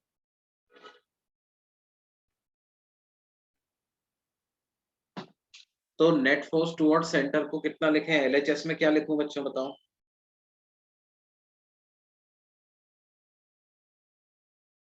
कौन सा फोर्स लग रहा है सेंटर की तरफ, यहाँ पे सेंट्रिपिटल एक्सेलरेशन का काम कौन कर रहा है? क्या टी साइन थीटा नॉट कर रहा है क्या? Yes yes sir. सर। तो टी साइन थीटा नॉट लिखते हैं, और आरएचएस में लिखूंगा एम, सेंट्रिपिटल एक्सेलरेशन को ओमेगा स्क्वायर आर ऐसा लिख देंगे। इसका मतलब टी साइन थीटा नॉट की वैल्यू आएगी कितनी, M omega square R, radius ये पूरी लेंथ हो जाएगी इतनी। क्या इसको एल साइन थीटा लिख सकते हैं? Yes sir. इस देखो ये हाइपोटेनियस एल है तो थीटा नॉट के सामने वाली साइड साइन थीटा नॉट से आ जाएगी ना। आप साइन थीटा नॉट की वैल्यू लिख के देखो, ये जो राइट एंगल ट्राइंगल बन रहा है, sign theta not will be this value of radius divided by L. तो आर कितना आ जाएगा, एल साइन थीटा, ये मैंने पुट कर दिया।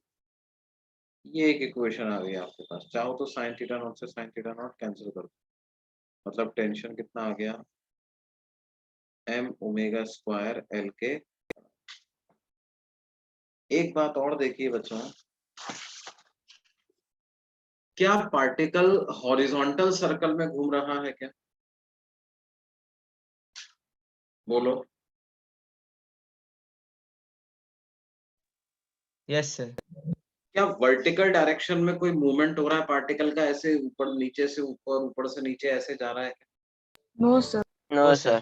वर्टिकल डायरेक्शन में कोई मूवमेंट नहीं हो रहा, तो क्या वर्टिकल डायरेक्शन में फोर्स बैलेंस होने चाहिए? Yes, sir. Yes sir. Since no motion is there in vertical direction,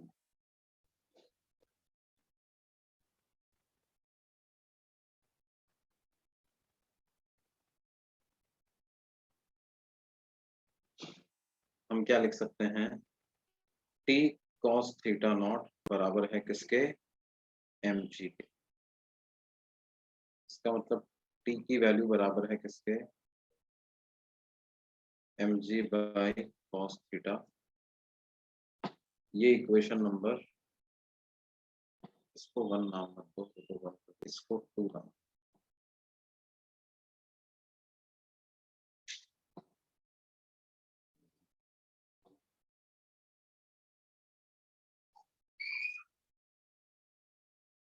Substitute value of t from 2 in equation 1.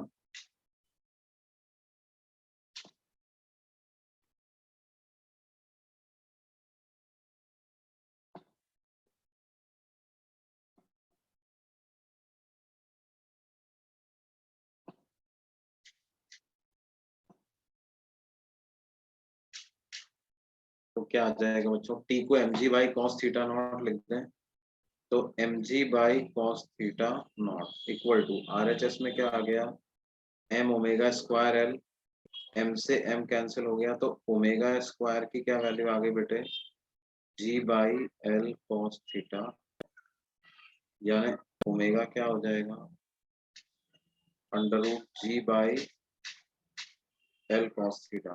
इसका मतलब टाइम पीरियड कितना आ जाएगा बेटे,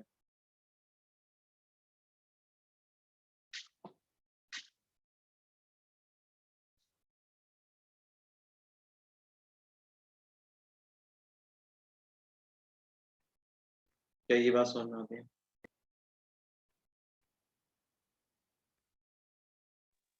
यस सर। है ना। देखो ये एल कॉस थीटा नॉट को आप समझ सकते हो क्या है ये, ऐसे ये लेंथ है एल, वर्टिकल के साथ रस्सी एंगल बना के रखती है हमेशा कितना, थीटा नॉट, और पार्टिकल इस तरह से हॉरिजॉन्टल सर्कल में घूम रहा।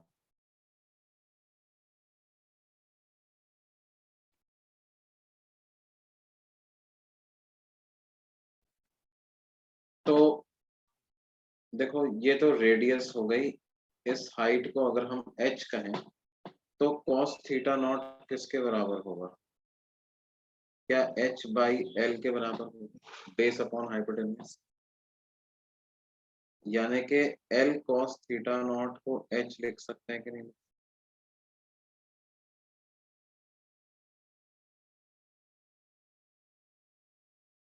क्यों बेटे, मतलब ये जो है टाइम पीरियड को आप इसको फॉर्मूले के रूप में भी याद रख सकते हो।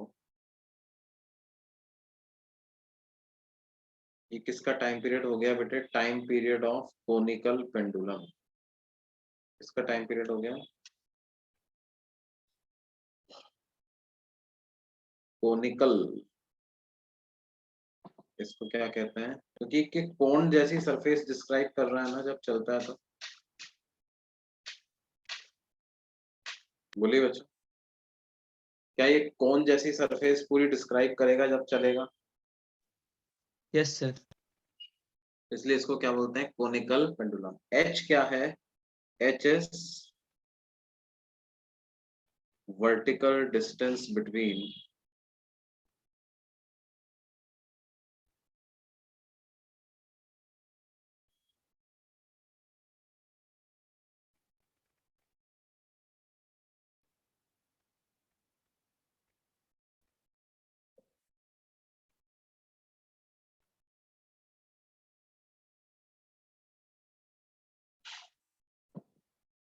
क्या ये बात समझ में आती है बच्चों,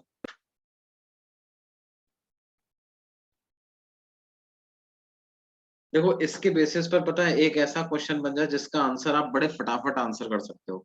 आपसे कहा जाए कि दो कोनिकल पेंडुलम मैंने बनाए हैं, दोनों अलग अलग लेंथ की स्ट्रिंग से हमने बांधे हुए हैं, दो अलग अलग पार्टिकल हैं, लेकिन क्या होता है, दोनों सेम प्लेन में सर्कुलर पाथ रिवॉल्व करते हैं, तो इनके टाइम पीरियड्स का रेशो क्या होगा, इसका टाइम पीरियड को कहूँ T1, बाहर वाले के टाइम पीरियड को कहूँ T2, तो T1 बाई T2 का रेशो क्या होगा, 1:1। 1:1। वेरी गुड, क्यों 1:1 क्यों आया बेटे, सर क्योंकि हाइट दोनों में सेम होगा। हाइट दोनों में सेम है, और किसी फैक्टर पे ये डिपेंड कर नहीं रहा है। टाइम पीरियड का फॉर्मूला T1 के लिए भी जब लिखेंगे तो 2 pi under root h by g, 2 के लिए भी लिखेंगे तो क्या आएगा, तो ये आंसर इसका 1:1 ही। समझ में आती है बात बेटे, यस सर। वरना देखो कितने सारे अलग अलग वेरिएबल में आपको डील करना पड़ता, दोनों की लेंथ अलग अलग है, एंगल अलग अलग बन रहा है, सर्कल की रेडियस अलग अलग है ना, ये सब लिख के बनना, लेकिन यहाँ पर हमें पता है क्या है, 2 pi root h by G conical pendulum का टाइम पीरियड होता है, तो इस केस में अपन डायरेक्टली उसी से कैलकुलेट कर सकते हैं। अच्छा और देखिए, जैसे हमने क्या किया, एक पार्टिकल को रस्सी से बांध दिया, है ना, और हॉरिजॉन्टल टेबल पे ही उसको सर्कुलर पाथ में मैं रोटेट करवा रहा हूं। ठीक है, कुछ इस तरह की सिचुएशन।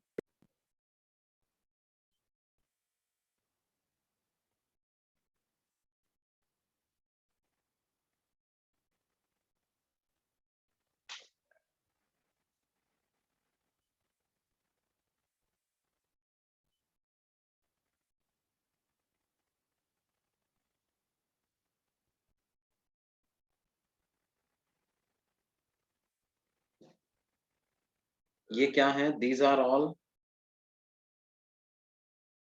ये पूरी की पूरी एक कंप्लीट रिजिड रॉड है ना।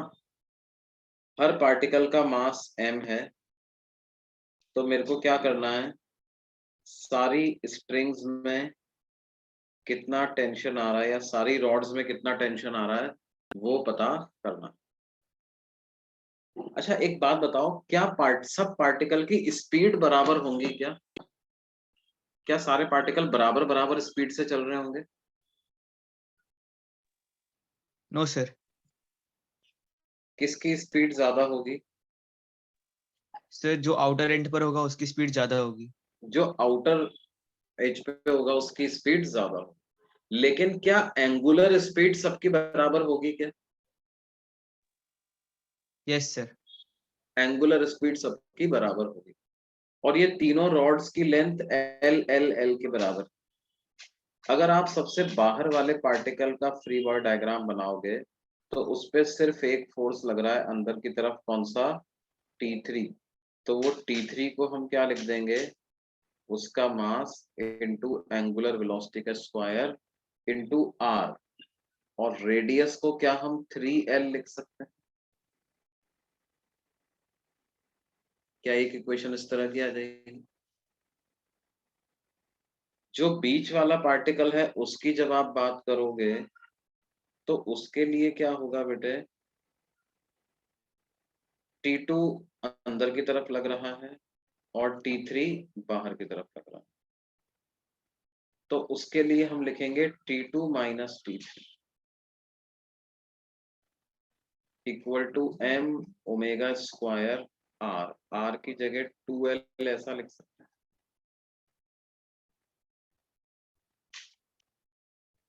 और जो सबसे अंदर वाला पार्टिकल है, अच्छा यहाँ पे क्या है, T3 की वैल्यू आपको पता है, तो T3 की वैल्यू सब्स्टिट्यूट कर दो, तो T2 minus m omega square 3l equal to m omega square 2l, यानी T2 की value 5m omega square l के बराबर आ जाएगी।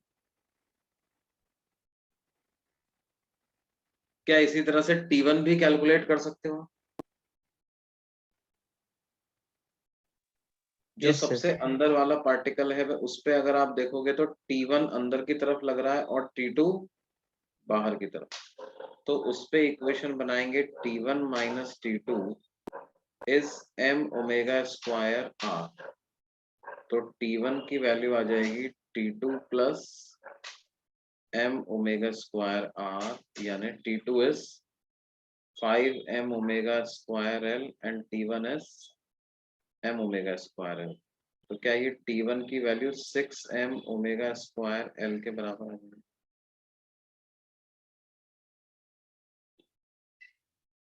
क्यों बेटे?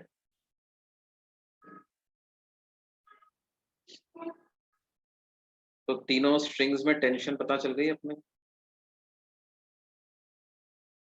Yes sir. Yes sir. हमने कॉन्सेप्ट क्या यूज किया, एक कॉन्सेप्ट तो ये यूज किया कि सबका ओमेगा सेम होगा, वेलोसिटी सबकी अलग अलग होगी, तो हमने वेलोसिटी के टर्म्स में सॉल्व नहीं किया, ओमेगा के टर्म्स में सॉल्व कर लिया।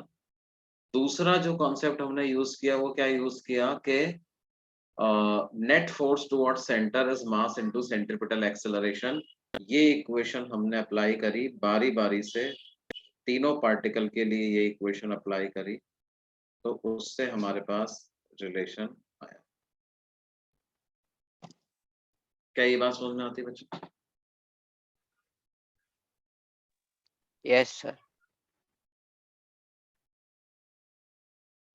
तो ठीक है भाई, आज के लिए हम इतना ही पढ़ेंगे, बाकी अगली क्लास में कंटिन्यू करेंगे इसको, है ना।